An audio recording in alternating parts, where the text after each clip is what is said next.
तो चलिए दोस्तों वीडियो की शुरुआत करते हैं। सबसे पहली कंपनी की बात करते हैं। पहली कंपनी का नाम है दोस्तों Dixon technologies India limited. But इसको डिस्कस करने से पहले अगर आपने अभी तक चैनल को सब्सक्राइब नहीं किया है तो चैनल को सब्सक्राइब करके बेल आइकन को प्रेस कर लो ताकि आने वाली जितनी भी वीडियोज़ हैं उसका नोटिफिकेशन आपको सबसे पहले मिल सके। और एक डिस्क्लेमर भी है, जो भी न्यूज़ एंड अपडेट्स हम लोग कवर करेंगे वो सारी एजुकेशन पर्पज़ के लिए हैं, सीखने के लिए हैं। तो उसको किसी भी तरह का इन्वेस्टमेंट एडवाइस मत समझना, आप खुद से भी रिसर्च और एनालिसिस कर सकते हैं। तो चलिए दोस्तों बात करते हैं डिक्सन टेक्नोलॉजी से रिलेटेड कुछ इंपॉर्टेंट न्यूज़ एंड अपडेट्स के बारे में। तो आज के दिन डिक्सन टेक्नोलॉजी की परफॉर्मेंस अगर आप देखोगे तो वो कुछ खास अच्छी आपको देखने को मिलेगी नहीं, और ये कहीं ना कहीं एक्सपेक्टेड भी था, क्योंकि लास्ट ट्रेडिंग सेशन जब इस कंपनी ने अपने Q1 के अर्निंग्स को रिपोर्ट किया था तो उसको देखकर मार्केट ने डिक्सन टेक्नोलॉजी को सडन 4 से 5% तक तोड़ दिया था। और उसका इम्पैक्ट आज के दिन भी डिक्सन टेक्नोलॉजीज़ में दिखी। गैप डाउन ओपनिंग कंपनी में दिखा, उसके बाद कुछ रिकवरी आई बट वो रिकवरी सस्टेन नहीं कर पाई। तो ओवरऑल अर्निंग्स का इम्पैक्ट आज के दिन में डिक्सन में दिखा है, ऐसा हम साफ साफ बोल सकते हैं। बट इन सारी चीज़ों के बाद डिक्सन टेक्नोलॉजी के आने वाले कल के अर्निंग्स से हम क्या एक्सपेक्ट कर सकते हैं, उसको लेकर कुछ इंपॉर्टेंट न्यूज़ की बात कर लेते हैं। तो देखो, एनालिस्ट के हिसाब से अगर हम बात करें तो डिक्सन टेक्नोलॉजी से आप एक्सपेक्ट कर सकते हो आने वाले कल में एक अच्छी रिकवरी का। और वो रिकवरी की एक्सपेक्टेशन Q2 में मत करना, एक्सपेक्टेशन करना है तो Q3 से करना, क्योंकि बोला जा रहा है कि डिक्सन टेक्नोलॉजीज़ ने 2027 के जो मोबाइल वॉल्यूम्स गाइडेंस है उसको मेंटेन किया है। भले इस क्वार्टर में 22% की डिक्लाइन हमें इनके मोबाइल वॉल्यूम्स में देखने को मिली है, बट इनकी एक्सपेक्टेशंस के हिसाब से जो वीवो के साथ इनका जॉइंट वेंचर है उसकी कंट्रीब्यूशन थर्ड क्वार्टर से हमें देखने को मिलेगी। और इसका मतलब ये है कि थर्ड क्वार्टर से अगर देखने को मिलती है तो सेकेंड हाफ जो इस फाइनेंशियल ईयर का होगा वहाँ पर डिक्सन में एक शार्प रिकवरी हम एक्सपेक्ट कर सकते हैं। और मैनेजमेंट ने दोस्तों ये भी बोला है कि वीवो के साथ जो इनका जॉइंट वेंचर है वो अगर थर्ड क्वार्टर से कंट्रीब्यूट करना शुरू कर देता है तो आने वाले कल में ये इस बिज़नेस से एक्सपेक्ट कर रहे हैं 35,000 से लेकर 40,000 करोड़ के रेवेन्यू। और 35,000 से 40,000 करोड़ के रेवेन्यू अगर ये एक्सपेक्ट कर रहे हैं तो आने वाले कल में एक अच्छी ग्रोथ डिक्सन टेक्नोलॉजीज से हमें देखने को मिल सकती है। और साथ में गवर्नमेंट की भी सपोर्ट डिक्सन टेक्नोलॉजीज़ को भर भर कर मिल रही है। इलेक्ट्रॉनिक मैन्युफैक्चरिंग करने के लिए जो इनपुट कॉस्ट है वो अभी हमें ज़्यादा देखने को मिलता है, बट आने वाले कल में वो कम देखने को मिलेगा। तो मार्जिन्स डिक्सन के लिए बढ़ सकती हैं, वो इसलिए कि इलेक्ट्रॉनिक मैन्युफैक्चरिंग करने के लिए जो भी कंपोनेंट्स लगते हैं वो हम बनाते नहीं हैं, वो इंपोर्ट करते हैं। तो उसके ऊपर जो कस्टम ड्यूटी लगती है उसको गवर्नमेंट ने हटा दिया है। सो अब दोस्तों वीडियो में आगे बढ़ने से पहले बात कर लेते हैं सेबी रजिस्टर्ड टेलीग्राम चैनल के बारे में, जिसको आप ज्वाइन कर लो। लिंक इसका डिस्क्रिप्शन में दिख जाएगा। ज्वाइन करने का सबसे बड़ा बेनिफिट ये है कि जिस हिसाब से मार्केट में अप्स एंड डाउन दिख रहा है, ऐसे टाइम पे हर दूसरी कंपनी के एनालिसिस बहुत ज़्यादा इंपॉर्टेंट है। तो यहाँ पर आपको सभी कंपनी के टेक्निकल्स को एनालिसिस कर अपडेट होता हुआ देखने को मिल जाता है, जो कि हर किसी के लिए काफ़ी ज़्यादा यूज़फुल है। और इसके लिए आप चैनल को ज्वाइन कर फ्री में आप चेकआउट भी कर सकते हैं इन कंपनी के प्रॉपर टेक्निकल्स, जिससे आपको आइडिया लगेगा कि अभी इन कंपनी में क्या चल रहा है। तो without wasting any time, link description में है, लिंक की तरफ जाकर चैनल को फ्री में ज्वाइन कर लो।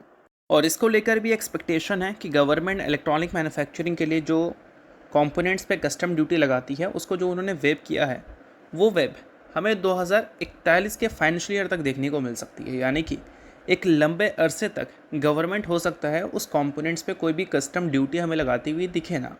और इस वजह से जो भी इलेक्ट्रॉनिक मैन्युफैक्चरिंग कंपनीज है लाइक डिक्सन टेक्नोलॉजीज़, उनको इससे ज़बरदस्त फ़ायदा मिलने वाला है। तो ये एक काफ़ी ज़बरदस्त खबर है डिक्सन की, अगर हम future growth point of view से बात करें तो। और साथ में डिक्सन टेक्नोलॉजी के 2027 के वॉल्यूम गाइडेंस की बात करें तो यहाँ पर बताया जा रहा है कि 32 से 33 मिलियन स्मार्टफोन्स यूनिट्स का ये गाइडेंस लेकर चल रही है, जिसमें वीवो का जॉइंट वेंचर का कोई भी कंट्रीब्यूशन इंक्लूड नहीं है। अगर उनके कंट्रीब्यूशन हमें देखने को मिलते हैं फुल ऑपरेशंस के साथ, तो डिक्सन टेक्नोलॉजीज़ को इससे 35,000 से लेकर 40,000 करोड़ तक का एडिशनल रेवेन्यू मिलेगा।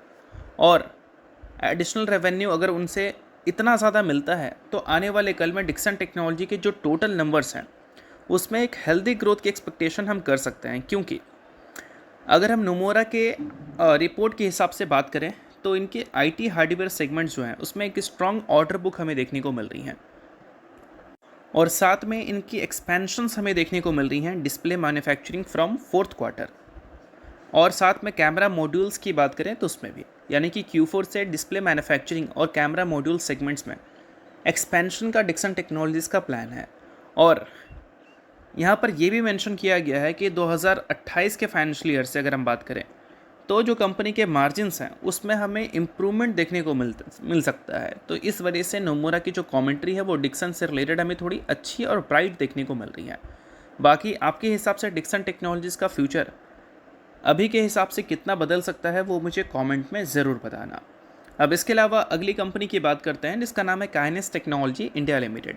बट इसको डिस्कस करने से पहले अगर आपने अभी तक सेबी रजिस्टर्ड रिसर्च एनालिस्ट का टेलीग्राम चैनल को ज्वाइन नहीं किया है तो उसको जाकर आप ज़रूर ज्वाइन कर लो। वहाँ पर डिक्सन और काइनेस दोनों के टेक्निकल्स प्रॉपर एनालिसिस के साथ अपडेट किए जाएंगे, जिसको देखकर आप समझ सकते हैं कि आने वाले कल में क्या एक्सपेक्ट इन कंपनी से किया जा सकता है। और ये रिसर्च आपको सेबी रजिस्टर्ड रिसर्च एनालिस्ट के द्वारा ही देखने को मिलेंगी। तो लिंक आपको डिस्क्रिप्शन में दिख जाएगा, लिंक के थ्रू जाकर चैनल को बिल्कुल फ्री में ही ज्वाइन कर सकते हैं। अब दोस्तों काइनेस की बात कर लेते हैं। तो काइनेस की अगर हम बात करें तो 52 वीक हाई से ये कंपनी है अभी के टाइम पे देखोगे तो बहुत ही ज़्यादा नीचे है, 50% से ज़्यादा नीचे है।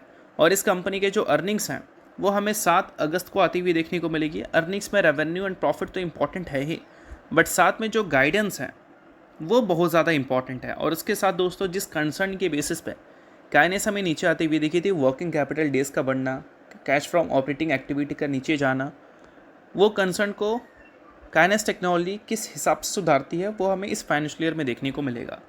तो काइनेस ने ऑलरेडी इन्फॉर्मेशन दे रखा है कि 2027 के फाइनेंशियल ईयर में वो अपने रेवेन्यू ग्रोथ को 30% रखेंगे और 17% की मार्जिन्स को वो बोल सकते हैं टारगेट लेकर चल रहे हैं।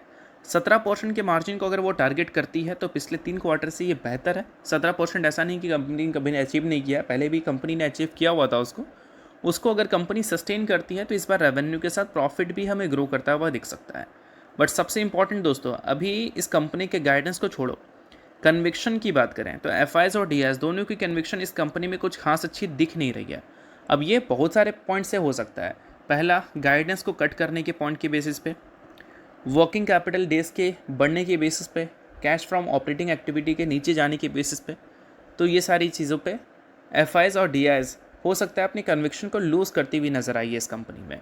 बाकी अगर 2027 के फाइनेंशियल ईयर में ये सारी चीज़ों में अगर एक रिकवरी देखने को मिलती है, लाइक रेवेन्यू गाइडेंस के हिसाब से कंपनी के रेवेन्यू दिख जाए, मार्जिन गाइडेंस के हिसाब से मार्जिन देखने को मिल जाए, कैश फ्रॉम ऑपरेटिंग एक्टिविटी को कंपनी पॉजिटिव कर ले, वर्किंग कैपिटल डेज को नीचे ले आए, ये सारी चीज़ें अगर होती हैं तो एफआईज और डीआईज दोनों की वापसी इस कंपनी में हमें देखने को मिल सकता है।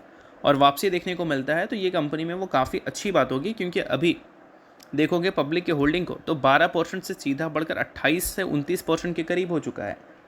तो ऐसे ही समझ लो कि पब्लिक की होल्डिंग अगर इसी कंपनी में बढ़ रही है और इंस्टीट्यूशनल की होल्डिंग घट रही है तो वो कहीं से भी एक अच्छी खबर नहीं होती है, वो बैड न्यूज़ की तरह उसको बोला जाता है। तो इस चीज़ को काइनेस टेक्नोलॉजी 2027 के फाइनेंशियल ईयर में सुधारने की कोशिश करेगी। और मार्केट की जो एक्सपेक्टेशन है कंपनी के इस क्वार्टर के अर्निंग्स को लेकर वो भी अच्छी है। और एक्सपेक्टेशन के डेटा को अगर आपको देखना है तो लास्ट वीडियो को आप देख लेना, वहाँ पर काइनेस के काइनेस के Q1 के एक्सपेक्टेशंस के डेटा को भी हमने डिस्कस किया है। तो चलिए अब बात कर लेते हैं अगली कंपनी के बारे में जो कि रिसेंटली ही लिस्ट हुई है। नाम है दोस्तों आस्था स्पिनटेक्स। हाल ही में कंपनी के बोर्ड ने 1:1 के रेशियो में बोनस अप्रूव किया है और साथ में फाइनल डिविडेंड का भी अनाउंसमेंट किया है। हाल ही में लिस्टेड हुई है तो इसका IPO हमें देखने को मिला था 29 जून से 1 जुलाई तक इसके IPO हमें देखने को मिले थे। 4.64 टाइम्स सब्सक्राइब हुआ था और अब उस कंपनी का लिस्टिंग के बाद पहला बोनस देखने को मिल रहा है 1:1 के रेशियो में। तो अगर आप इस कंपनी के इन्वेस्टर हैं तो इस न्यूज़ को आप नोट डाउन कर सकते हैं, इन्वेस्टर नहीं आप इग्नोर कर सकते हैं। न्यूज़ थी इस वजह से मैंने बता दिया, बाकी ये किसी भी तरह का रिकमेंडेशन नहीं है। तो होप करता हूँ ये वीडियो आपको अच्छा लगा। वीडियो लाइक कीजिए, पहली बार सब्सक्राइब कीजिए। वीडियो के लिए बहुत बहुत शुक्रिया।